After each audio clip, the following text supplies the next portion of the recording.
Hello and welcome to Data Structures and Algorithms. So in this video, ang i-discuss natin ay yung tinatawag nating algorithms. When we say algorithm, it can be a step-by-step procedure or a set of instructions. Ito yung mga series of commands na ine-execute natin, remember, in a certain order, okay? For us to get our desired output. Now, when we say algorithm, these are generally created independent of underlying language. That means, yung algorithm natin, pwede natin siyang i-implement in more than one programming language. Next is the characteristics of an algorithm. Although algorithms are procedures, not all procedures can be called as an algorithm. So, kailangan ma-comply niya or meron siyang mga characteristics gaya ng first is being an unambiguous. When we say unambiguous, kailangan ang algorithm natin should be clear and precise. Dapat every steps or phrase niya merong clearly defined meaning. And wala dapat magkaroon na confusion or conflict within our algorithm. Another thing, ang algorithm natin kailangan merong well-defined input or output. When we say well-defined, kailangan clearly distinguishable yung limits or yung features ng ating either input or output. And remember, ang algorithm natin could have no input but it should have at least one output. So, hindi tayo pwede magkaroon ng algorithm without any output. Next, ang algorithm natin should be finite or finite. It means na kailangan at a certain point mag-stop yung ating algorithm or mag-terminate. Kailangan ding merong limits or boundaries yung ating algorithm. Another thing, kailangan ang algorithm natin is feasible. When we say feasible, kailangan capable siya of being done or to be carried out. Kailangan, base sa available resources natin, ma-implement natin yung ating algorithm. And lastly, as I said before, kailangan ng algorithm ay independent. When we say independent, okay, it should be independent of any programming code or it should not support a particular programming code. Pag gumawa ka ng algorithm, kailangan wala kang precise or wala kang certain programming language na tinutukoy. Pwede mo siyang i-implement sa Java, sa C, sa C Sharp, or sa Python. Regardless of that programming language, okay, kailangan hindi mag-rely doon yung ating algorithm. Yun yung tinutukoy natin na pagiging independent. Now, how to write an algorithm? So, when we write an algorithm, there are no well-defined standards. It means wala naman talagang kailangang sundin na proper way or steps to be able to write an algorithm. Why? Algorithm kasi is problem and resource dependent. It means you first should have known the problem. From that problem kasi, pwede magkaroon ng maraming solutions. Okay? And having your precise or most dependent na solution, ignoring yung mga unwanted definition, yun yung pinaka i-consider natin for us to have the right algorithm. Okay? So, to be able to write an algorithm, kailangan mo lang alamin yung ating problem. And then from that problem, doon ka lang magre-rely. Okay? So, example tayo. In programming, if you have the following problem, for example, design an algorithm to add two numbers and display the result, we could have the following algorithm. So we start, we declare three integers or three variables, and then we first have the values ng first two variables, and then after adding, okay, store natin siya doon sa ating third variable, and then i-display natin yung result. So having this algorithm, makapansin nyo na every step, okay, kino-consider. While on this next algorithm, from 7 steps, meron na lang tayong 5, which is Okay, after we get the values of A and B, hindi na tayo nag-declare o hindi na natin kailangang ilagay na kailangan siyang i-declare. And then, step 3, immediately, okay, we store yung values ng, yung sum ng values ng A and B natin and then dinidisplay natin.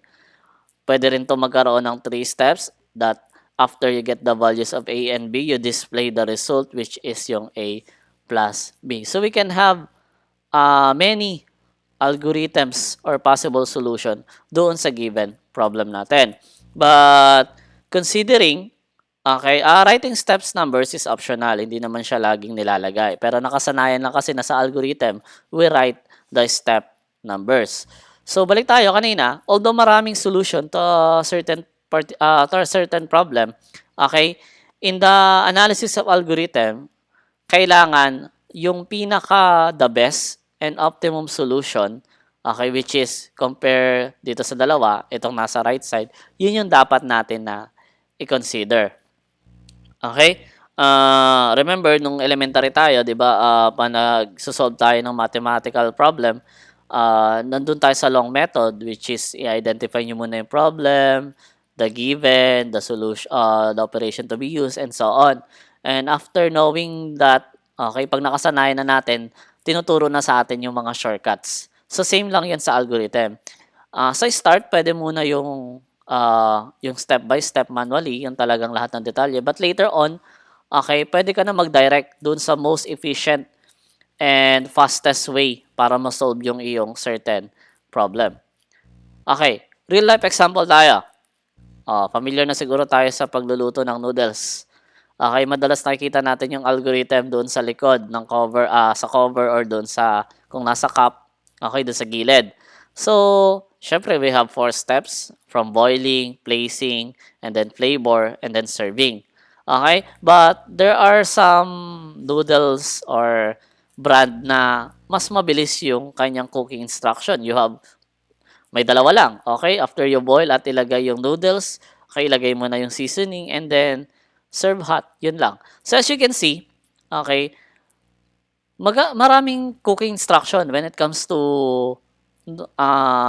noodles or pati yung pancit canton or yung mga other instant noodles. But kahit ano pa yung kanyang mga instruction, the result is the same, di ba? For you to able to serve, okay, yung iyong noodles. So, ganun din yung mga algorithms na meron tayo. Okay? So, although napakarami niyan, okay, still, the desired output is the same. Although may changes, pero napaka-minimal lang naman yun. Next natin, we have the algorithm analysis. So, yung efficiency ng algorithm natin can be analyzed sa dalawang stage.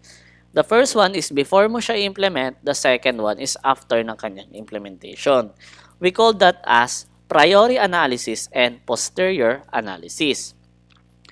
When we say priori analysis, the theoretical analysis of algorithm.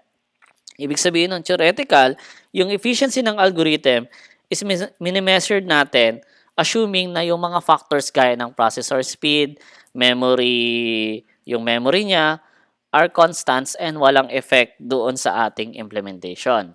So, priori analysis is being done before we implement yung ating algorithm. Sabihin kung gawa ka ng algorithm, ina-assume mo na gaano siya kabilis or gaano siya ka-efficient. Okay? Yung posterior analysis naman, that is the empirical analysis of an algorithm. Ibig sabihin, yung algorithm natin, ini-implement na natin using yung programming language na available and then ini-execute natin siya sa computer. After that, kinukuha natin yung mga data or statistics gaya ng running time, space, and so on. Yun naman yung tinatawag natin na posterior analysis. Ibig sabihin, yun na kasi yung actual analysis ng algorithm natin. Doon na natin makikita kung gaano ba siya kabilis and ka-efficient. Now, algorithm complexity. Gaano nga ba ka-complex or paano natin masusukat yung complexity ng algorithm natin? Okay, meron tayong dalawang factor na kino-consider, which is yung time and then the space. When we say time factor in the algorithm complexity, it means, okay, it is measured by counting the number of operations na meron tayo. So, the running time of an operations can be defined as the number of computer instruction executed per operation. So, this is with respect to priori analysis sa yung theoretical. So, kung gusto nating malaman yung time efficiency niya or yung running time niya, ang kino-consider natin is yung number of key operations na meron siya. For example, magsusort tayo, meron tayong sorting algorithms. Okay, sort natin by ascending yung 10 numbers. The running time or the time factor will be ilang swapping or ilang sorting ang nangyari doon sa ating algorithm. While the space factor naman will be measured by counting the number of maximum space required. Ibig sabihin, ang kino-consider natin dito is the storage space required ng ating algorithm. This with respect doon sa ating size of data. Okay? So, having those two, pwede natin malaman gaano ka-complex yung ating algorithm. Next, the types of algorithms. So, meron tayong iba't ibang uri ng algorithm according dun sa kanyang feature or common na dito, yung common sa kanila. So, although maraming algorithms, meron lang tayong 5 i-discuss, which is the recursive, the brute force, the greedy, the divide and conquer, and lastly, yung dynamic programming algorithms. So, when we say recursive algorithms, okay, from the word recursive, an algorithm that calls itself repeatedly until the problem is solved. Recursive means repetition or looping. Sabihin po, paulit-ulit niya lang ginagawa yung mismong algorithm until makuha niya yung desired output. Ang best example natin will be the Russian dolls. Mapapansin nyo sa Russian dolls, paano bang process natin? Pag open mo ng Russian doll, meron ulit mas maliit na Russian doll sa loob. And then same, pag open mo ulit nun, meron ulit na mas maliit na Russian doll. So mapapansin nyo na paulit-ulit mong ginagawa yung process ng pag-open until mapunta ka doon sa last step or yung pinaka-desired output mo, which is makuha mo yung the smallest Russian doll na meron. Another one is what we call the brute force algorithm. So, the most straightforward way of solving a problem by examining every possible alternative in finding a solution. When we say brute force, okay, ito na nagre-rely tayo sa force or power instead ng carefully planning ng ating or pagsusolve ng problem natin. Ang best example natin is a padlock. Okay? So for example, we have the particular padlock tapos nakalimutan mo yung combination. Pag ginamit natin yung brute force algorithm, ang gagawin mo is to try every combination ng letters until makuha mo yung tama. So we'll start with A followed by A, B until mapunta ka dun sa last, okay? Which is Z, and D. Okay? Or Z. Now, okay, in this type of algorithm, okay, malaki yung chance na makuha mo yung tamang solution. Pero yung efficiency, imagine yourself na ginagawa to, and then yung time or yung bilis para makuha mo yung tamang combination is hindi siya ganun ka-efficient. Okay? Next natin is yung greedy algorithms. As being greedy, okay, the closest solution that seems to provide an optimal solution is chosen. Example natin sa greedy algorithm is yung counting coins. Magbilang tayo ng barya. Suppose, meron tayong 4 na klase ng barya. Meron tayong 10, 5, 2, and 1 peso coin. Now, ang gagawin natin is to count coins na magtototal sa ating 18 pesos. Using the greedy, ang kukunin mo agad na coin will be yung highest possible na coin, which is yung 10. Okay? So, since may 10 peso ka na, ang remaining mo na lang ay 8. From that 8, hindi mo na pwede yung 10. So, kukunin mo yung second, okay, na largest coin, which is 5. Meron ka na lang 3. Next is the 2. So, meron ka na lang 1. And then, kukunin mo ngayon, lastly, yung 1 coin. And then, na-solve na yung problem mo. Bakit naging efficient yung greedy algorithms doon sa counting natin ng 18? Imagine you only have 4 coins na ginamit. Kasi, pwede kang magkaroon ng 10. Okay, 4 na 2. Pwedeng 2 5, 4 na 2. Okay, 10, tapos 8 1. So, mapapansin mo, having those combinations, using the greedy algorithms, ito yung least way na gumamit ka ng mas unting coins. Now, medyo baguhin natin yung ating problem. Baguhin natin yung coins. Supposed to be, meron ka na lang 10, 7, and 1. Now, if kailangan mo ulit ipunin yung 18 pesos, napaka-efficient pa rin ng greedy algorithms kasi tatlong coin lang yung magagamit natin. What if baguhin natin? Kailangan mo ang buuin ay 15 pesos. From this particular coins, okay, syempre using the greedy approach, kukunin mo agad yung 10. Okay, greedy ka nga kasi, kukunin mo yung pinakamalaking value. Now, having that, meron ka na lang 5, okay, na natitira. Hindi mo na pwedeng kunin yung 10 and then 7. So, magsisettle ka na doon sa 1 peso coin. Having that, okay, para makumpleto si 15, gumamit ka ng ilan? 6 na coins. Wherein, pwede mo namang masolve yung problem using only 3 coins, which is 7, 7, and 1. As you can see, although efficient sa tingin natin ng greedy algorithms, when it comes to global optimization, hindi na siya ganun, hindi na siya yung part ng ating choices to be an efficient algorithm. Next, we have the divide and conquer approach or algorithm. In the divide and conquer algorithm, so the problem is in hand is divided into what we call smaller subproblems. And each subproblem is solved independently. So meron tayong tatlong steps sa divide and conquer. We have the divide or i-break. Ito yung division into smaller subproblems. Until, i-divide mo siya ng i-divide until you come up with hindi mo na siya ma-divide into smaller subproblem. And we have the conquer or solve. Ibig sabihin, each smaller problems na na-generate mo, kailangan mo siyang isolve independently.